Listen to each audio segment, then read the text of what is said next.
I'd like to dedicate this, or we'd like to dedicate this to all the railroaders, their wives, deceased members, and everybody connected with CN Marine and everywhere. Okay, here we go. Okay, Walter.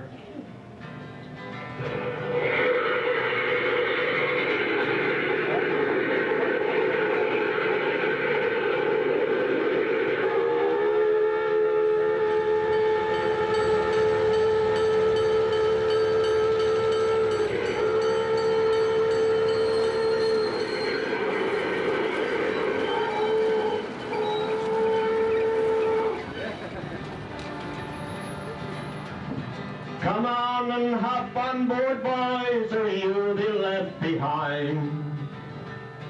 For number one is leaving, she's pulling out on time. She's pulling out on time, boys, and headed all Pines West. Settle down, enjoy yourself on the Newfoundland Express.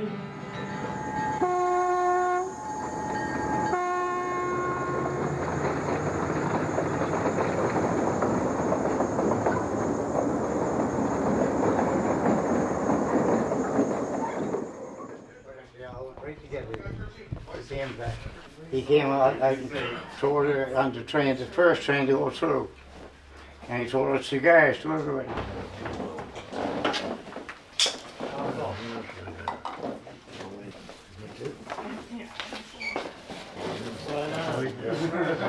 Yeah. Yes, Tom and I were good friends. I'll say that. Yes, you were. Real good friends, because I think it's... I was born in St. John's and educated here, and I came to work with CN November 1960.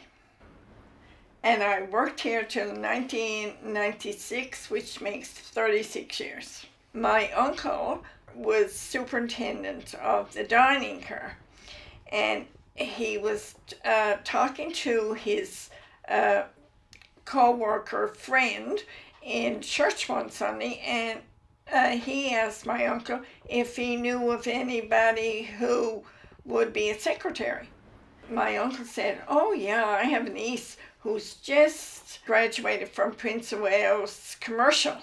So anyway, I came down and had my interview and got the job. And I worked 10 years in the Express with him. I was the only girl. There were 53 men. Then in 1970, I went with CN Police, and I was there 13 years, from 1970 to 1983. When that disbanded, I went to work in the equipment department, and I retired the last day of CN, which was September 30th, 1996. And I was 54 years old. CN, I gotta say, were really, really good to their employees. Working here, we were just like a family. I don't know why we were like that, but we were, and like, we knew all about each other's families. We talked a lot, like, and on our breaks, and we socialized a lot. Like, we had Christmas parties, dinner and dances, and whatever. And we got to know everybody's spouse.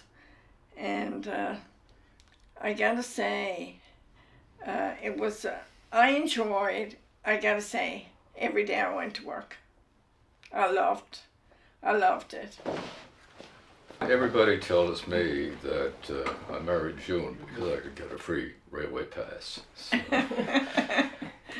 No, But actually, that's not true. When my father actually was working there as a youngster, I used to get a pass, and I love the trains. I love the railway. That's my link now. So initially, when he started with the railway, it was actually owned and operated by the Reed Newfoundland Company.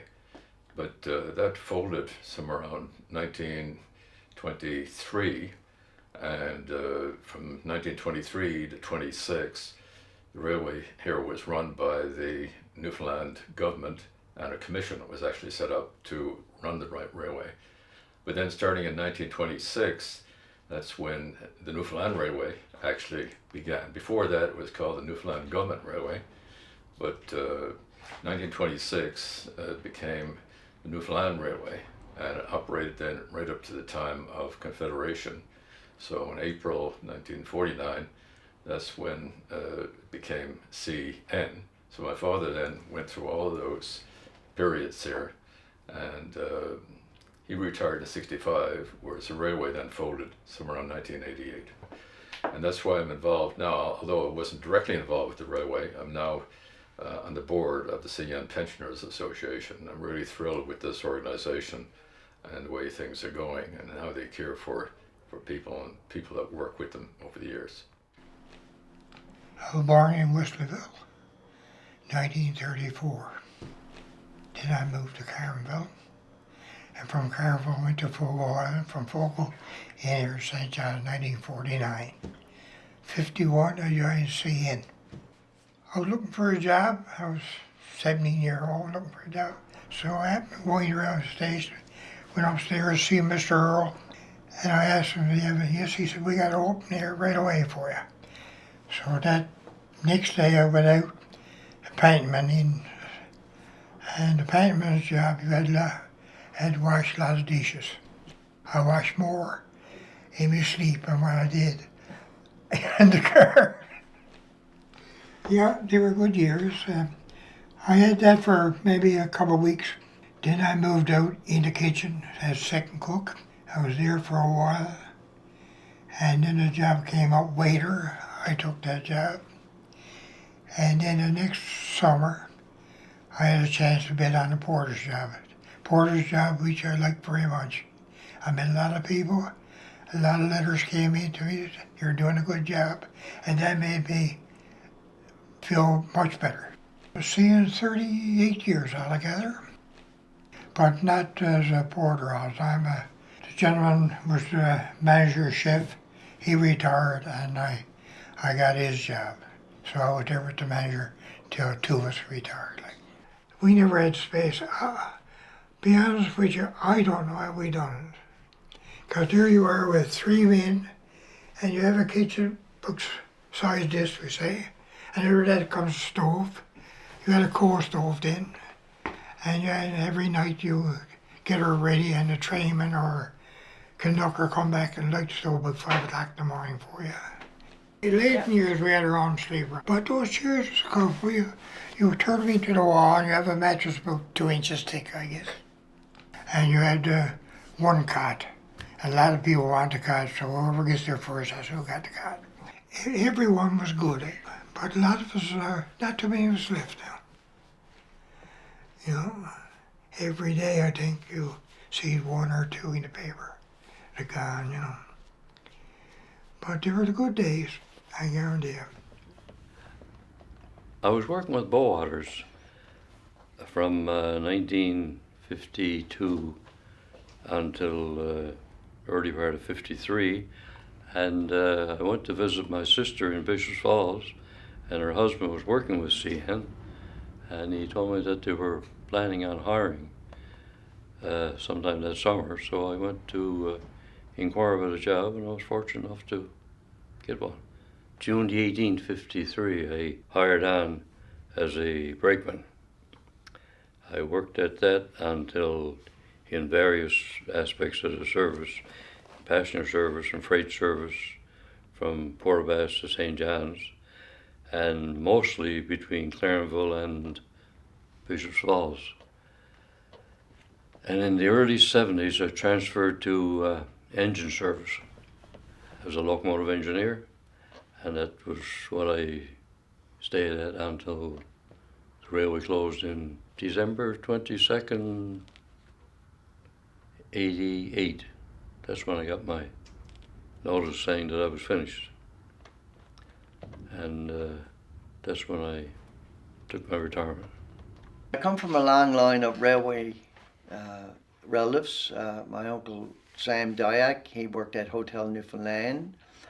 His father, my grandfather, George Dyack, was a stonemason at the Newfoundland Dockyard.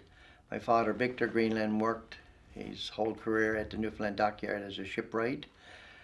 My brother David, he worked summer months in the dining car service on the Newfoundland Express. I started in 1965 as a route aide at the CNT building on Water Street East.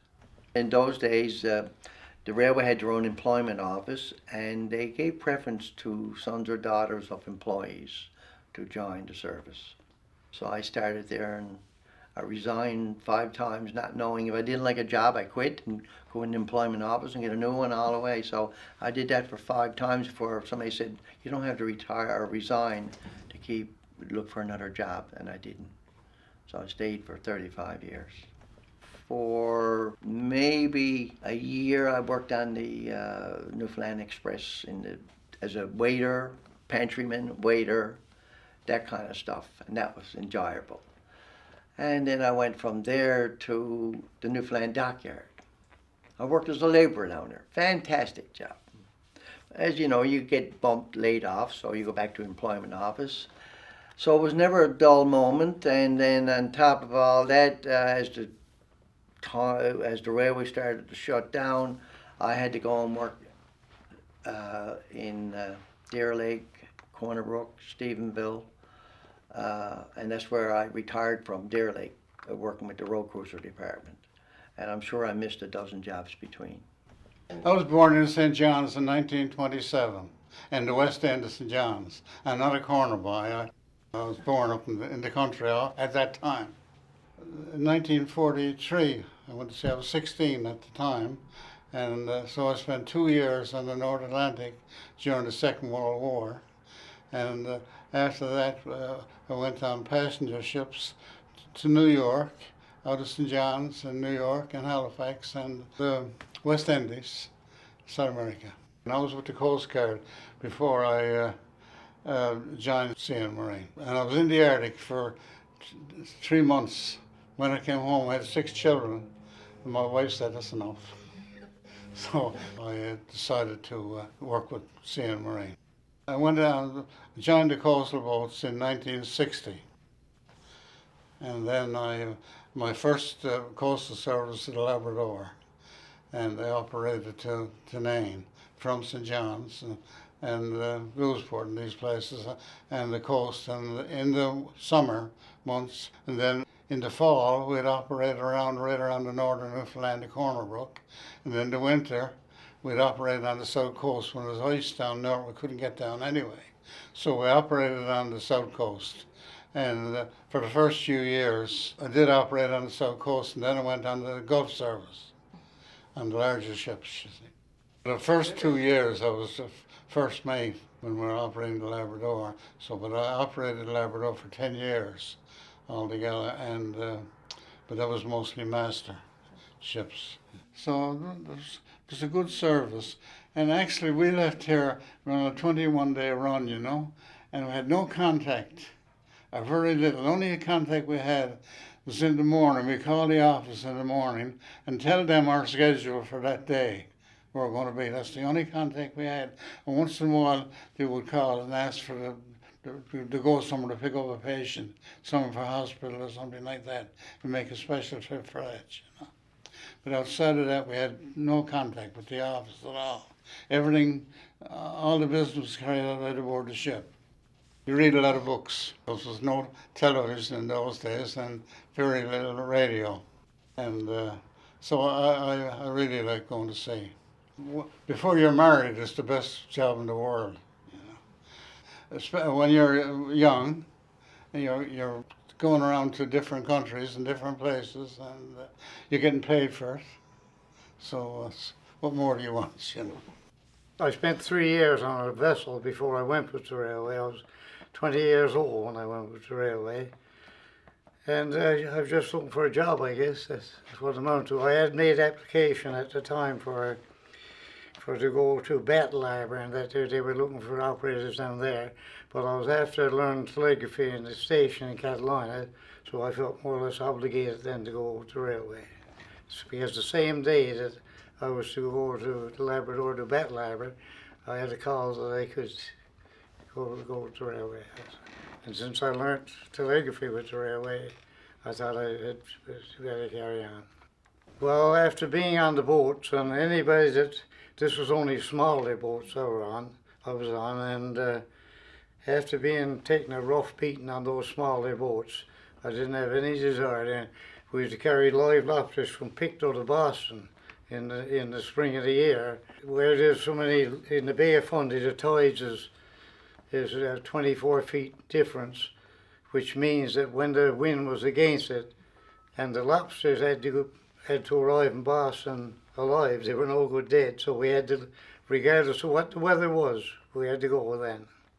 That was it. So that's kind of poised me. Well, I didn't get seasick. I got afraid a good many times. Well, you have to take so much of a beating, you kind of get tired.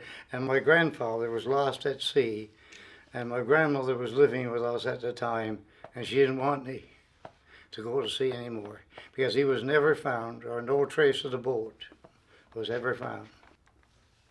My father worked on the boat, and brother worked on the trains, and my brother-in-law worked in the station. I thought it was a good chance to start with the railway too. I learned telegraph at Gamble, and 6 months after I started working. I worked in every station from Port of Bass to St. John's as a relief. First 5 years I was doing relief work. You build up seniority and you bid on jobs. All jobs, they used to come on bid, and the senior applicant would get the job. So I worked at Deer Lake for 10 years. Then I bid off a job of train dispatcher, and I trained in St. John's. So I was at that until I retired. I was the last person that worked in transportation with the railway in Newfoundland. Well, I was born in Port Rexton, and I'm 86 years old now. I've done a bit of going around. Before I went on the trains, I started out on the lake boats. I was 16 when I went on the lake boats. I could have been home 2 months and got my baby bonus. Yeah. So I went out there as a deckhand, and then I worked my way up as a watchman and a wheelsman. So that's where I started. But, well, like I say, we used to go up there in April, and I wouldn't get home until about a week before Christmas. There was no holidays. They paid you for their holidays all the time. So then I decided I'd try with the railway. I heard they were taking trainmen, so I went down and finally made the job with the railway. August the 8th, 1956, I made my first run. I only got about 2 or 3 months out of it that year, relieving for vacation. And then I got laid off. And they call you back. They had their own employment office down there, the NC, and they used to hire us for down the dockyard or in the dock, wintertime while we were off. And when they get busy in the spring, the trains, work trains and wood trains going on, they'd want their trainmen back again. They wouldn't have to hire new men. So that's how I started out. I got my ticket conductor's ticket in '64. That's how long I was. When we lost our trains, I was the junior class conductor. So I didn't have much of a chance.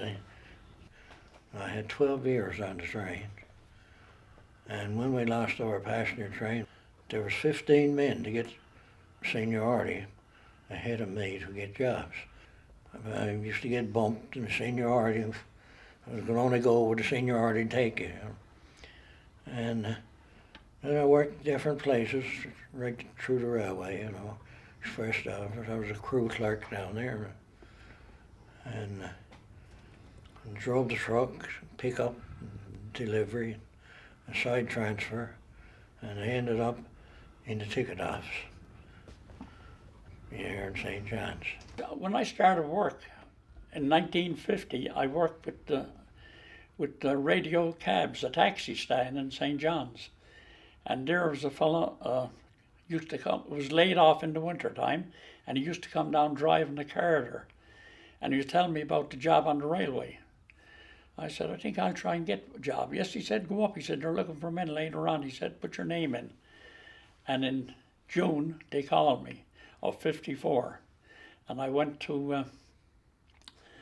up and I worked in the yard learning the trade, I suppose, for 5 days. And I had 2 days, one on the Carabinier branch and one on the Argentia branch. That's when the train go down and come back the same day. And then they sent me to Bishop Falls, and I had to write an exam for a trainman, and I passed that, and I came back and I started. The first day I went to work was June the 15th. And I went to Notre Dame Junction on a work train, and I was up there for a week, and I done a bit of flagging. I had the flag on the work train and that, and just learned the trade, I suppose, mostly, but I was underpaid at that time. I came up one time and the engineer said to me, you see those fellas back there, 2 fellas hoboing in the box, in a gondola car. And I had to go back and tell them to get off. Now I said, boys, you got to get off. But I didn't want to tell them to get off. You know, if I never seen them, I didn't know them. You know, what you don't see don't hurt you. And anyway, they got off. Now I said, I'm not looking at you where you're going to, but if you get aboard, keep your head down. And I believe they got aboard again, and they were going to Gander. And they got off, and they got on again. And went on to Gander. They got off in Gander. Every trip was different, every one. There's never 2 trips alike when you go out. You talk about, you be out on the trains, and well, it's like something, if I was home for 2 or 3 days, it was like something got in your blood. You want to get out, get going. And that was it. You know. My wife was a Brown from Windsor. So I used to work in Millertown Junction. I used to come down every week to visit her, you know. I used to stay in a boarding house, Windsor. So I got off at number 16 this day, and who should be on the platform but her grandfather. So this is the first time I met him now. He started quizzing me, you know. My son, he said, where'd you come from? I said, I came from Gamble. I see. He said, how come you went to work with the railway? I said, well, I don't know. I just fell in love with the railway. Because in Gamble, the powerhouse was there and the railway was 20 feet away. You know? One thing led to another. He said, who would be your people now? He said, my grandfather was a roadmaster, Skipper Stephen Wilson used to call him. And he looked at me. You don't mean to tell me here today that you're Skipper Stephen Wilkes' grandson? I said, yeah. Well. My son, he said, your grandfather was my closest friend in Millertown Junction. So we went up to his house. Now he said, you're not going to no more boarding houses. You're staying here with us. We were a unique breed. The camaraderie is tight-knit, yes. Beyond, good, yeah. You know, we were a different breed of men and women. The women played a big role too, you know. Yeah. And families too, you know. You take all my uncles, and you know, everybody worked with CN, whether it was the West Coast or all over. Seemed like it was the place, you know, to work CN, you know. Yeah. I guess being one of 7 boys, five of us worked with CN. My older brother started with CN, so I decided I was going to go to work for CN too. So I started as an apprentice in 1958 at the diesel shop in St. John's, 5-year apprenticeship program. I worked with CN for, I don't know, 7 or 8 years, I guess, and I was on the road, back and forth, Port-au-Basque. I was in Corner Brook, working on the road gang, doing pipe work and so on. And then I got transferred, and I worked at the dockyard for the last years of my working days, and that was 36 years altogether. But it was a good place to work. I mean, the money was good, Steve, too. Oh, was, God. You know, I mean, at the time, there was... It was a special place to work. I enjoyed every minute that I worked with CN. And the running trades, with all the trainmen and the engine and the operators and the train dispatchers, we were a unique breed. We were a breed that could be fighting in the morning, and when you go home in the evening, you bump into a guy in a beer tavern, which was common in them days. I thought he'd be your long lost friend. Yeah, that's for sure. Even though you had to be gone for out with him in the morning, you know. Yeah. But it was a good place to work. We're all sort of like a family, and we look after each other. If there's anything they could do, or if you're going, what we call deadhead passenger from St. John's to Bishop Falls or something, or whatever the case may be, if it's on a freight train, they give you a bunk to get into. You go to sleep away, and give you something to eat on the way along. And you know, you sit up then and have a talk and that one about different things and that, and all the news of the day, and passed along like that. I know there was one fella I worked with in Bishop Falls. I was with him on the freight train all winter, run between Bishop Falls and Clarenville. And he was a great singer. And in the night time when we going along, he'd be singing and I'd be singing along with him. And we have and you talk about time passing by. And you'd be gone along, I'd be looking out at the track going along, because you had to watch the track in case you go off the track. And he'd be in the seat behind me, and he'd be singing it up, and I'd be singing, helping him sing. But we had great times. Before the railway closed down, there were probably over 5,000 employees in this province working, and that was not only the CN, the rail, but also the marine, you know, the steamships, but also Canadian National Telegraphs. This was all part of the organization at that time. So it was quite a big organization here in Newfoundland. Even going back to Reed's day, when the railway started out early on, Newfoundland Railway, we had probably over 2,000 employees at that time. So it was a fair-sized organization. But it's hard to believe at this point in time, okay, everything is starting to fold here in this island. I was sad to see it disappear. It was hard to believe, but you could see that what was happening over time. You could see that earlier on, certainly during the war years and so on, had quite a service there. The Americans came in, for example, and they used it extensively. A lot of freight was transported around the all over the island, not only on the train but steamships as well.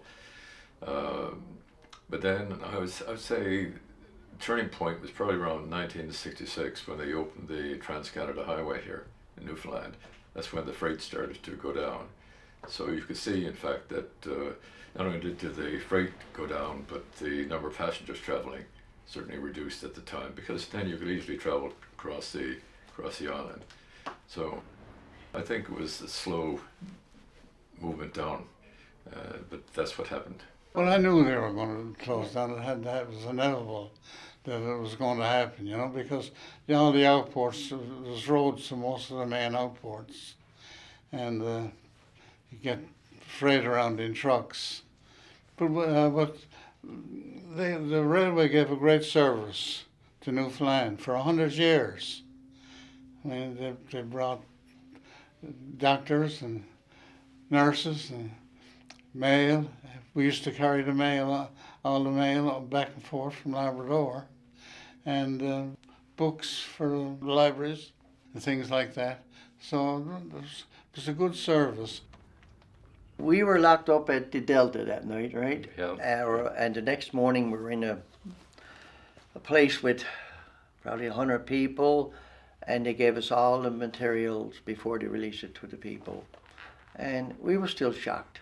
But now the union that I represented wasn't the end of the day for us. We survived for another 8 years here in Newfoundland, running the buses and the trucking arm. So it wasn't as devastating as the trainmen and the enginemen.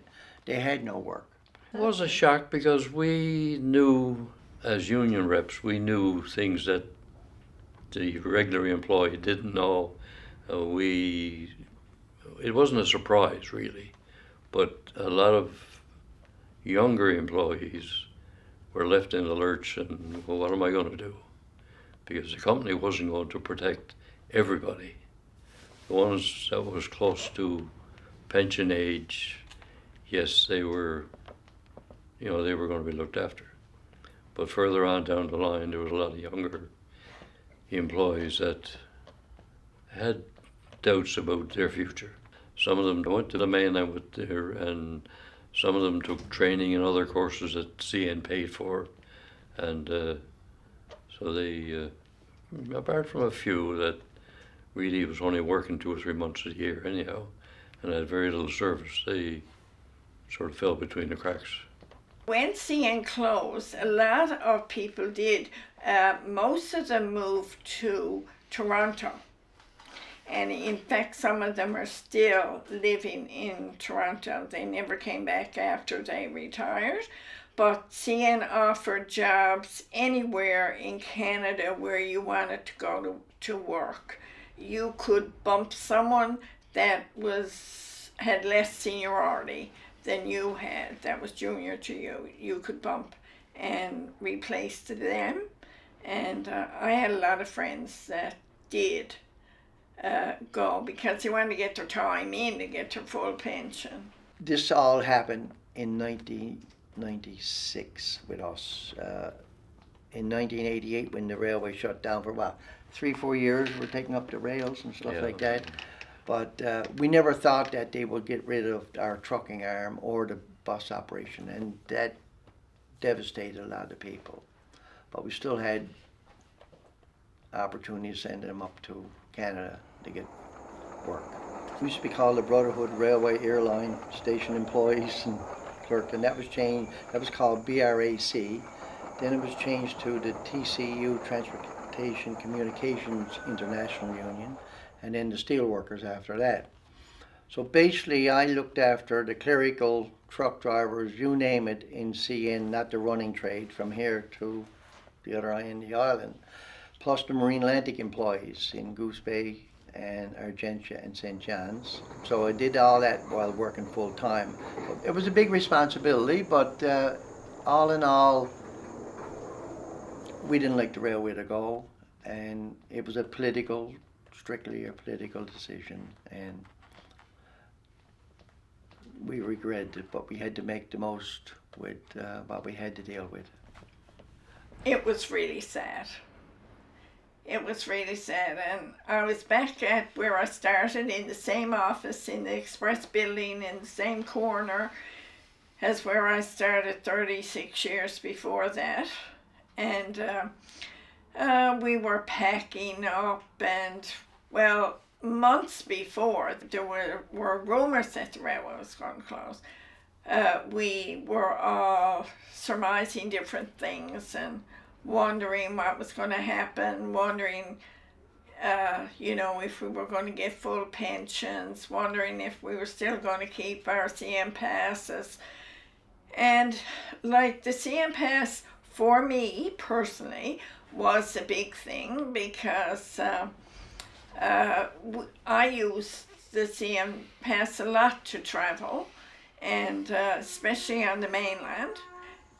There was a lot of worry the last few months and tension the last few months that we worked. But everybody chipped in and everybody did their share, and we just worked along the same as if the railway wasn't going to close, was going to be here forever. But it was sad. The last day was really sad, and I was here the last day. The last day, just before when they cut out the stations, that was the beginning of the last.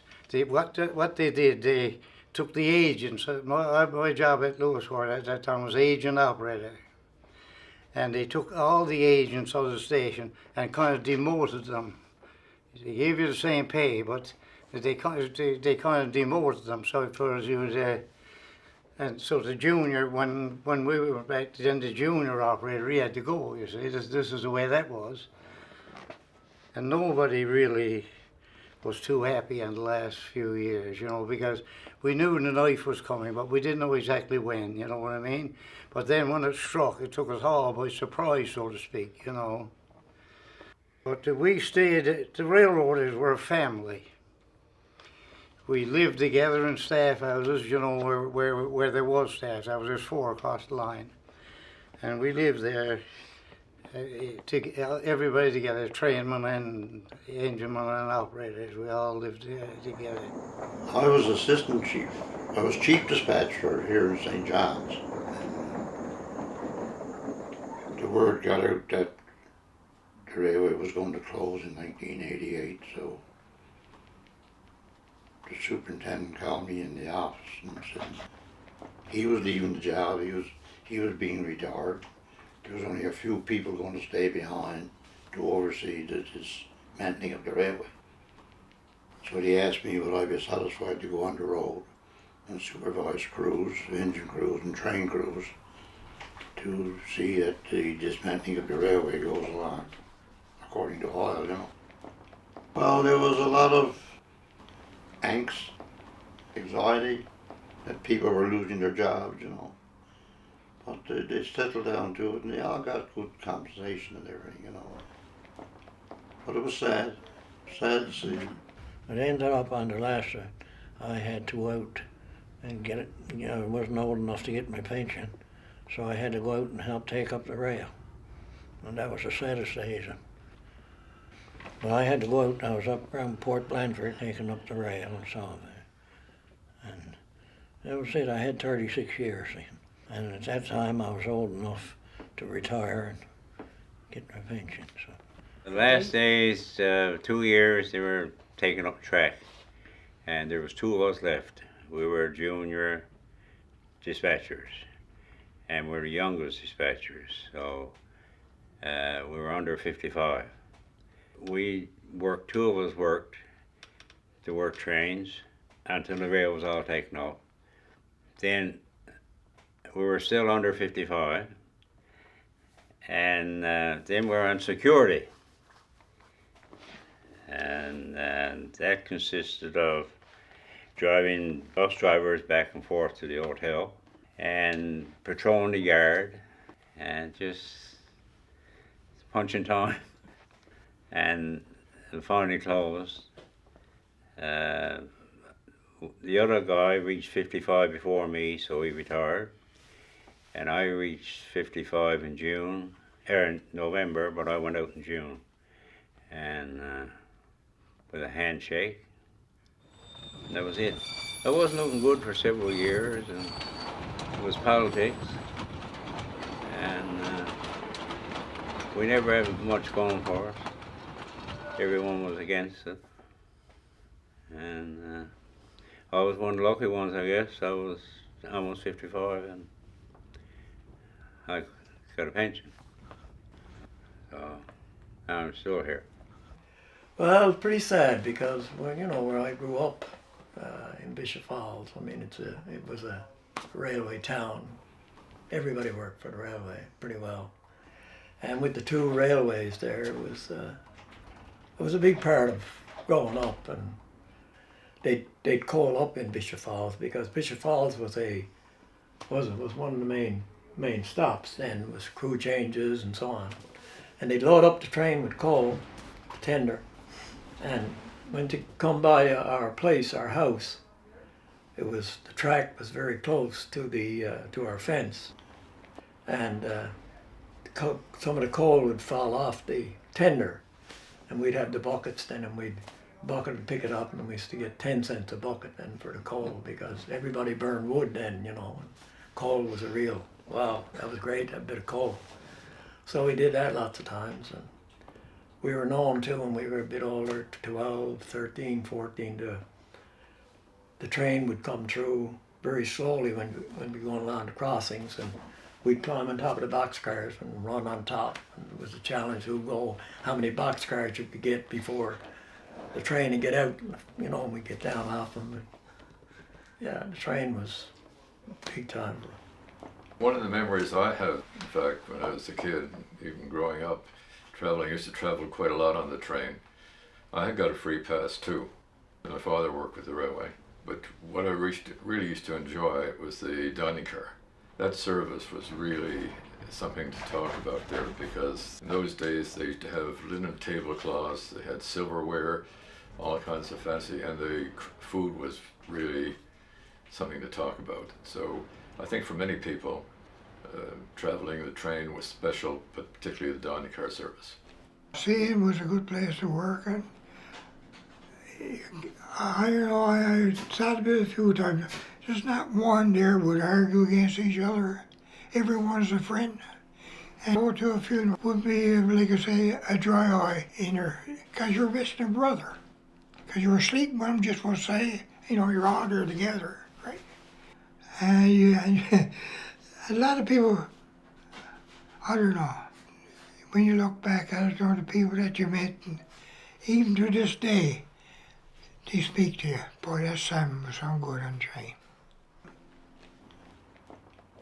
This is great, what I want to show you. You know what this is. Here, have a look through it. Yes, I know. Right? Yeah. I grabbed cipher codes. I never saw it before though. No? No. Oh, go away. As soon as I got seen that, I was like, I gotta show that to Graham. Right? It's way back.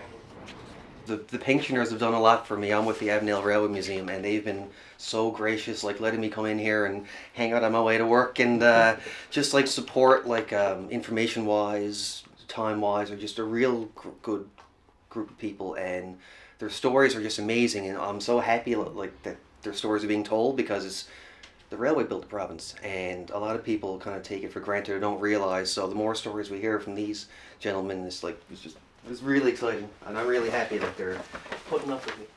We are one of the few places in Canada. There's one in Moncton that has their own club rooms, and the one in Port of Ass and here. They have a good social life out there, and we do too. We have our card games, our drop-ins, our dinners and stuff like that. So, and most of the wives get involved, or if they're a widow, they hopefully will come down and visit us and that. But they're getting older now, and it's harder to get them to come here. But we like our building so far. 89, that's when we started the pensioners, and I was one of the founding members of the pensioners. And there was quite a few that came to the meeting, and a lot of us got different jobs, and then I was on a different committee and that, and I was at that, like I say, two or 3 years or something. Then I just didn't apply anymore, because it takes a lot of time, Those fellas here, Graham and Wayne, they're doing a wonderful job, and they put the time in on it to keep the memories of the railway going. And the people, well, there's not too many left in St. John's now, or anywhere on the island. They're all passed away, because they're all old. I'm 86, a bit old, a few months older than Harold.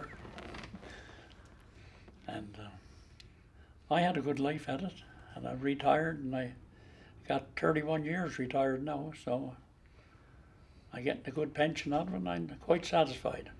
I think the first meeting we had down at Wesley Church in the basement. So I was there then, and I was involved with them since they were formed, and I was the director there for a while. There was a big crowd there. That's what I remember most, was the people who were there. There was probably 150 people, 200 people there, and of course we lost that after a while. People died, and people lost interest, But I always cherish the time I spent with rail people. I've been president 4 times. Started in 2004, and looks like I'm going to be president again now in January, so and you don't get off them jobs. But I must say, after we retired and in the association, everyone, seemed to We had Christmas parties every year. Yeah. After we we used to go on retired. bus tours, but we're dying off, and then the people sick and they can't. Railway's closed 31 years, So that's a long time. And the youngest now, they're not very young. I was president of this for a couple of years. You know, we all went through it was pretty good. We had a pretty good association, a lot of members, but they're all after dying out, and it's a job to get anyone now to, you know, they're a dying breed. All dying breed, yeah, no doubt about it. Every year you do a report, and you know our list of retirees, and you know you read off 45 names, you know. That's right across the province now. But you know, it's a lot to lose out of here. But like I say, everybody's getting up there. I used to enjoy coming here to Yes. meet old friends and everything, you know, and talk about old times. Yeah. But that's going by the wayside, you know, you have to accept it, you know. We're getting down now to a small number that go to these meetings, but at least it still stumps of the link. And support then as well. A lot of people, they've lost their spouse, for example, and this is a chance then for them to come together. And, you know, it's like a big family. Presently, I'm president of the Ladies Association, and we consist of former workers, pensioners, ladies, and spouses of the male pensioners. And we meet once a month. We have potlucks, we have socials outside, like at restaurants. We have Christmas party. And at our Christmas party, we usually, instead of giving a gift to each other, we collect money and we give it to some special charitable organization here in St. John's. We also visit any sick members and bring them cards, let them know we're thinking about them, give them a phone call. It's a really, really nice get-together, and we formed about 15 years ago, and we called our group the Spikes. Just before the railway closed in 1996, my friend and I, and she worked in the manager's office, we organized a ladies get-together at Boring Park Bungalow. And we tried to get as many retired ladies that worked at the railway. We managed to get in touch with 65 ladies. And I remember everybody were so thrilled to see old friends. And there were women there that worked at the railway long before I went there. And they were quite old and they attended and they were thrilled. And it was a really wonderful experience for us all. And people still meet me today and say, remember that time you helped organize, it was my friend and I, that big reunion. It was a lot of work, but it was well worth it. As soon as I was retired, I got involved being on their committees and stuff like that, and then I became like a vice president and then finally a president, and we rotate every 2 years, and I went back to like briefly a treasurer and a secretary, and then when our national director died, I was already the national executive secretary for the 50,000 of us across Canada, and then I replaced him and I'm still a national director for the Newfoundland pensioners and also the national executive secretary for Canada. Meanwhile, I'm still president here, so you wear many hats to help out here, and we took a role on, there's roughly 780 people out there now have life insurance policies. So when they die, their family don't know who to contact. They're always changing insurance companies, but it's a term life. So guess who they call? One of us. But we have the information, but we're under no legal, that was dismantled, but we took it on as a group here to maintain the order, and every time, even last week, I had a lady call me, so-and-so passed away. What do I do to get his insurance? Or working agreements that people had when they retired. They call us, who do we contact? So we are like an open line for those people to help them out, and we do it. Recently, the CMPA, the CM Pension Association, their numbers were dropping at their monthly meetings. So the president, Wayne Greenland, and myself got together and brought it to our members, his members, and the members of the Spikes, and we decided to meet together once a month and have our meetings, and they're invited to our potluck too, and our card game, and it's working out just perfect. Wayne brings a lot of information. He's on the national executive, and it is pertinent to the members of our Spikes group because they are CM pensioners too, even if they're spouses of CM pensioners. So it's really, really good for us to meet together, and we find it very interesting and very informative. I spent a bit of time in Calgary and Edmonton at the seeing things, and I'm in Montreal with 3 or 4 of our locals there.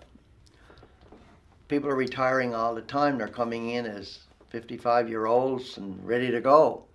But here, the average age now, I think, are probably 80 years old, 80 plus, and we don't have the new blood, as you call it, right, coming in to take over.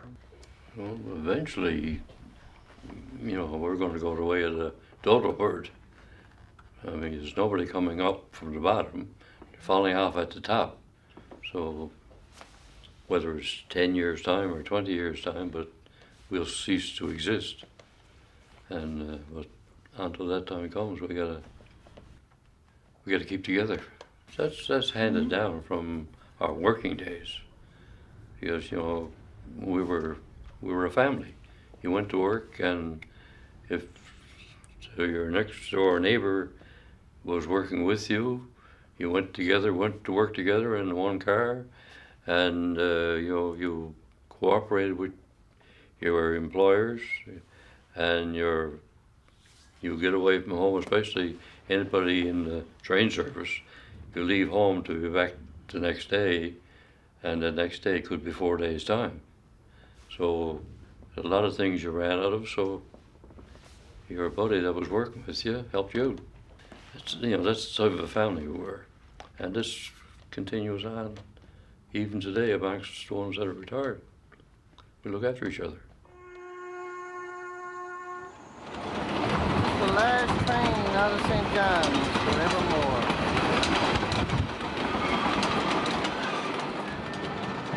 We're pulling out a convoy a little behind time,